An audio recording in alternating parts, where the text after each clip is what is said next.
हम सर झुकाकर किसान भाइयों के सामने हाथ जोड़कर बहुत ही विनम्रता के साथ देश के किसान के हित में उनकी चिंता का निराकरण करने के लिए हर मुद्दे पर बात करने के लिए तैयार हैं।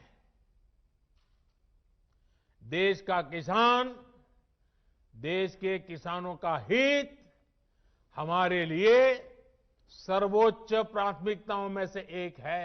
नमस्कार। मध्य प्रदेश के मेहनती किसान भाइयों बहनों को मेरा कोटि कोटि प्रणाम। आज के इस विशेष कार्यक्रम में मध्य प्रदेश के कोने कोने से किसान साथी एकत्र हुए हैं। रायसेन में एक साथ इतने किसान आए हैं। डिजिटल तरीके से भी हजारों किसान भाई बहन हमारे साथ जुड़े हैं। मैं सभी का स्वागत करता हूं। बीते समय में ओले गिरने, प्राकृतिक आपदा की वजह से एमपी के किसानों का नुकसान हुआ है। आज इस कार्यक्रम में मध्य प्रदेश के ऐसे 35 लाख किसानों के बैंक खातों में 1600 करोड़ रुपए ट्रांसफर किए जा रहे हैं। आज यहां इस कार्यक्रम में भी कई किसानों को किसान क्रेडिट कार्ड सौंपे गए हैं। आज इस कार्यक्रम में भंडारण, कोल्ड स्टोरेज यानी वेयर हाउसिंग, कोल्ड स्टोरेज, इससे जुड़े इंफ्रास्ट्रक्चर और अन्य सुविधाओं का लोकार्पण और शिलान्यास भी हुआ है। एक अनुमान है कि करीब करीब 1 लाख करोड़ रुपए के फल, सब्जियां और अनाज हर साल इस वजह से बर्बाद हो जाते हैं। भारत की कृषि, भारत का किसान अब और पिछड़ेपन में नहीं रह सकता। देश के किसानों की उन मांगों को भी पूरा किया गया है जिन पर बरसों से सिर्फ और सिर्फ मंथन चल रहा था। बीते कई दिनों से देश में किसानों के लिए जो नए कानून बने, आजकल उसकी चर्चा बहुत है। ये कृषि सुधार, ये कानून रातों रात नहीं आए हैं। देश के सभी राजनीतिक दलों के पुराने घोषणा पत्र देखे जाएं तो उनके पुराने बयान सुने जाएं। पहले जो देश की कृषि व्यवस्था संभाल रहे थे, ऐसे महानुभावों की चिट्ठियां देखी जाए तो आज जो कृषि सुधार हुए हैं वो उनसे अलग नहीं है। मैं सभी राजनीतिक दलों को हाथ जोड़ के कहना चाहता हूं, आप सारा क्रेडिट अपने पास रख लीजिए। आपके सारे पुराने घोषणा पत्रों को ही मैं क्रेडिट देता हूं। मुझे क्रेडिट नहीं चाहिए। मुझे किसान के जीवन में आसानी चाहिए, समृद्धि चाहिए, किसानी में आधुनिकता चाहिए। आप कृपा करके देश के किसानों को बरगलाना छोड़ दीजिए, उन्हें भ्रमित करना छोड़ दीजिए। साथियों, ये कानून लागू हुए 6-7 महीने से ज्यादा समय हो चुका है, लेकिन अब अचानक भ्रम और झूठ का जाल बिछाकर अपनी राजनीतिक जमीन जोतने के खेल खेले जा रहे हैं। किसानों के कंधे पर बंदूक रखकर वार किए जा रहे हैं। आपने देखा होगा, सरकार बार बार पूछ रही है, मीटिंग में भी पूछ रही हैं, पब्लिकली पूछ रही हैं, हमारे कृषि मंत्री टीवी इंटरव्यू में कह रहे हैं, मैं खुद बोल रहा हूं कि भाई आपको कानून में किस क्लॉज में क्या दिक्कत है बताइए। जो भी दिक्कत है वो आप बताइए। मैं आज देशवासियों के सामने, देश के किसानों के सामने, इन लोगों का कच्चा चिट्ठा भी देश के लोगों के सामने, मेरे किसान भाइयों बहनों के सामने आज मैं खुला करना चाहता हूं, मैं बताना चाहता हूं। साथियों, किसानों की बातें करने वाले लोग आज, झूठे आंसू बहाने वाले लोग कितने निर्दयी हैं, इसका बहुत बड़ा सबूत है स्वामीनाथन कमेटी की रिपोर्ट। स्वामीनाथन कमीशन की रिपोर्ट आई, लेकिन ये लोग स्वामीनाथन कमेटी की सिफारिशों को 8 साल तक दबाकर बैठे रहे। किसान आंदोलन करते थे, प्रदर्शन करते थे, लेकिन इन लोगों के पेट का पानी नहीं लिहला। जबकि किसानों के लिए संवेदनशील, किसानों के लिए समर्पित हमारी सरकार किसानों को अन्नदाता मानती है। हमने फाइलों के ढेर में फेंक दी गई स्वामीनाथन कमेटी की रिपोर्ट बाहर निकाला और इसकी सिफारिश से लागू की। किसानों को लागत का 1.5 गुना एमएसपी हमने दिया। साथियों, हमारे देश में किसानों के साथ धोखाधड़ी का एक बहुत ही बड़ा उदाहरण है कांग्रेस सरकारों के द्वारा की गई कर्ज माफी। जब 2 साल पहले मध्य प्रदेश में चुनाव होने वाले थे, तो कर्ज माफी का वायदा किया गया था। कहा गया था कि सरकार बनने के 10 दिन के भीतर सारे किसानों का कर्ज माफ कर दिया जाएगा। कितने किसानों का कर्ज माफ हुआ? सरकार बनने के बाद क्या क्या बहाने बताए गए, ये मध्य प्रदेश के किसान मुझसे भी ज्यादा अच्छी तरह जानते हैं। राजस्थान के लाखों किसान भी आज तक कर्ज माफी का इंतजार कर रहे हैं। किसानों को इतना बड़ा धोखा देने वालों को जब मैं किसान हित की बात करते देखता हूं, तो मुझे बड़ा आश्चर्य होता है। ये कैसे लोग हैं? क्या राजनीति इस हद तक जाती है? क्या कोई इस हद तक छल कपट कैसे कर सकता है? और वो भी भोले भाले किसानों के नाम पर। किसानों को और कितना धोखा देंगे ये लोग। साथियों, हर चुनाव से पहले ये लोग कर्ज माफी की बात करते हैं। और कर्ज माफी कितनी होती है? सारे किसान इससे कवर होते हैं क्या? जो छोटा किसान कभी बैंक का दरवाजा नहीं देखा है, जिसने कभी कर्ज नहीं लिया, उसके बारे में क्या कभी एक बार भी सोचा है इन लोगों ने?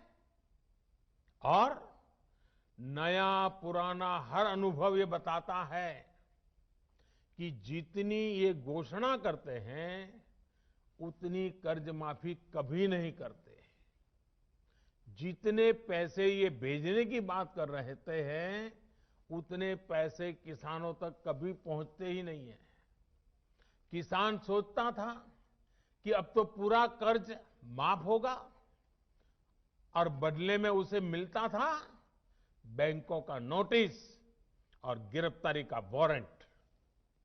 और इस कर्ज माफी का सबसे बड़ा लाभ किसे मिलता था? इन लोगों के करीबियों को, नाते रिश्तेदारों को। अगर मेरे मीडिया के मित्र अगर थोड़ा खंगालेंगे तो ये सब 8-10 साल पहले की रिपोर्ट में उन्हें पूरी तरह कच्चा चिट्ठा मिल जाएगा। इन लोगों ने 10 साल में एक बार कर्ज माफी करके लगभग 50,000 करोड़ रुपए देने की बात कही। 10 साल में एक बार 50,000 करोड़। हमारी सरकार ने जो पीएम किसान सम्मान योजना शुरू की है, उसमें हर साल किसानों को लगभग 75,000 करोड़ रुपए मिलेंगे। यानी 10 साल में लगभग 7.5 लाख करोड़ रुपया किसानों के बैंक खातों में सीधे ट्रांसफर। साथियों, क्या यूरिया की दिक्कत का पहले कोई समाधान नहीं था? हमने ऐसा क्या किया कि सारी परेशानी खत्म हो गई है? आज यूरिया की किल्लत की खबरें नहीं आती। यूरिया के लिए किसानों को लाठी नहीं खानी पड़ती। हमने किसानों की इस तकलीफ को दूर करने के लिए पूरी ईमानदारी से काम किया। हमने यूरिया की 100% नीम कोटिंग की। देश के बड़े बड़े खाद कारखाने जो तकनीक पुरानी होने के नाम पर बंद कर दिए गए थे, उन्हें हम फिर से शुरू करवा रहे हैं। अगले कुछ साल में यूपी के गोरखपुर में, बिहार के बरौनी में, झारखंड के सिंदरी में, ओडिशा के तालचेर में, तेलंगाना के रामागुंडम में आधुनिक फर्टिलाइजर प्लांट्स शुरू हो जाएंगे। साथियों, अगर पुरानी सरकारों को चिंता होती तो देश में 100 के करीब बड़े सिंचाई प्रोजेक्ट दशकों तक नहीं लटकते। बांध बनना शुरू हुआ तो 2500 साल तक बन ही रहा है। बांध बन गया तो नहरें नहीं बनी, नहरें बन गई तो नहरों को आपस में जोड़ा नहीं गया, और इसमें भी समय और पैसे दोनों की जमकर के बर्बादी की गई। अब हमारी सरकार हजारों करोड़ रुपए खर्च करके इन सिंचाई परियोजनाओं को मिशन मोड में पूरा करने में जुटी है, ताकि किसान के हर खेत में पानी पहुंचाने की हमारी इच्छा पूरी हो जाए। सोलर पंप बहुत ही कम कीमत पर देने के लिए देश भर में बहुत बड़ा अभियान चलाया जा रहा है। हम अपने अन्नदाता को ऊर्जा दाता भी बनाने के लिए काम कर रहे हैं। इसके अलावा हमारी सरकार अनाज पैदा करने वाले किसानों के साथ ही मधुमक्खी पालन, पशुपालन और मछली पालन को भी उतना ही बढ़ावा दे रही है। मछली पालन को बढ़ावा देने के लिए हमारी सरकार ब्लू रिवॉल्यूशन स्कीम चला रही है। कुछ समय पहले ही 20,000 करोड़ रुपए की प्रधानमंत्री मत्स्य संपदा योजना भी शुरू की गई है। इन्हीं प्रयासों का ही नतीजा है कि देश में मछली उत्पादन के पिछले सारे रिकॉर्ड टूट चुके हैं। अब देश अगले 3-4 साल में मछली निर्यात को 1 लाख करोड़ रुपए से ज्यादा करने के लक्ष्य पर काम कर रहा है। भाइयों और बहनों, हमारी सरकार ने जो कदम उठाए, हमारी राज्य सरकारों ने जो कदम उठाए, और आज देख रहे हैं मध्य प्रदेश में किस प्रकार से किसानों की भलाई के लिए काम हो रहे हैं, वो पूरी तरह किसानों को समर्पित है। अगर मैं वो सारे कदम गिनाने जाऊं तो शायद समय बहुत कम पड़ जाएगा। स्वामीनाथन कमेटी की रिपोर्ट को लागू करने का काम हमारी ही सरकार ने किया। अगर हमें एमएसपी हटानी ही होती तो स्वामीनाथन कमेटी की रिपोर्ट लागू ही क्यों करते भाई? आपने भी नहीं की थी, हम भी नहीं करते। और इसलिए मैं देश के प्रत्येक किसान को ये विश्वास दिलाता हूं कि पहले जैसे एमएसपी दी जाती थी वैसे ही दी जाती रहेगी। एमएसपी न बंद होगी न समाप्त होगी। एपीएमसी यानी हमारी मंडियों को लेकर के हमने कानून में क्या किया है? हमने कानून में किसानों को आजादी दी है, नया विकल्प दिया है। नए कानून में हमने सिर्फ इतना कहा है कि किसान अगर उसको फायदा नजर आता है तो पहले की तरह जाके मंडी में बेचे, और बाहर उसको फायदा होता है तो मंडी के बाहर जाने का उसको हक मिलना चाहिए, उसकी मर्जी को। क्या लोकतंत्र में मेरे किसान भाई को इतना हक नहीं हो सकता है? अब जहां किसान को लाभ मिलेगा वहां वो अपनी उपज बेचेगा। मंडी भी चालू है, मंडी में भी आकर के बेच सकता है। जो पहले था वो भी कर सकता है, किसान की मर्जी पर करेगा। बल्कि नए कानून के बाद तो किसान ने अपना लाभ देखकर अपनी उपज को बेचना शुरू भी कर दिया है। 6 महीने हो गए कानून लागू हो गया, हिंदुस्तान के किसी कोने में कहीं पर भी एक भी मंडी बंद नहीं हुई है। फिर क्यों झूठ फैलाया जा रहा है? सच्चाई तो यह है कि हमारी सरकार एपीएमसी को आधुनिक बनाने पर, उनके कंप्यूटरीकरण पर 500 करोड़ रुपए से ज्यादा खर्च कर रही है। फिर ये एपीएमसी बंद किए जाने की बात कहां से आई? तीसरा बहुत बड़ा झूठ चल रहा है फार्मिंग एग्रीमेंट को लेकर। देश में फार्मिंग एग्रीमेंट का कोई नई चीज नहीं है। साथियों, देश में फार्मिंग एग्रीमेंट से जुड़े पहले जो भी तौर तरीके चल रहे थे उसमें किसानों का बहुत जोखिम था, बहुत रिस्क था। नए कानून में हमारी सरकार ने फार्मिंग एग्रीमेंट के दौरान किसान को सुरक्षा देने के लिए कानूनी प्रावधान किए हैं। हमने तय किया है कि फार्मिंग एग्रीमेंट में सबसे बड़ा हित अगर देखा जाएगा तो वो उस किसान का देखा जाएगा। हमने कानूनन तय किया है कि किसान से एग्रीमेंट करने वाला अपनी जिम्मेदारी से भाग नहीं पाएगा। जो किसान को उसने वादा किया होगा वो स्पॉन्सर करने वाले को, वो भागीदार को उसे पूरा करना ही होगा। फार्मिंग एग्रीमेंट में सिर्फ फसलों या उपज का समझौता होता है।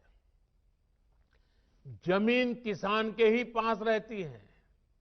एग्रीमेंट और जमीन का कोई लेना देना नहीं है। प्राकृतिक आपदा आ जाए तो भी एग्रीमेंट के अनुसार किसान को पूरे पैसे मिलते हैं।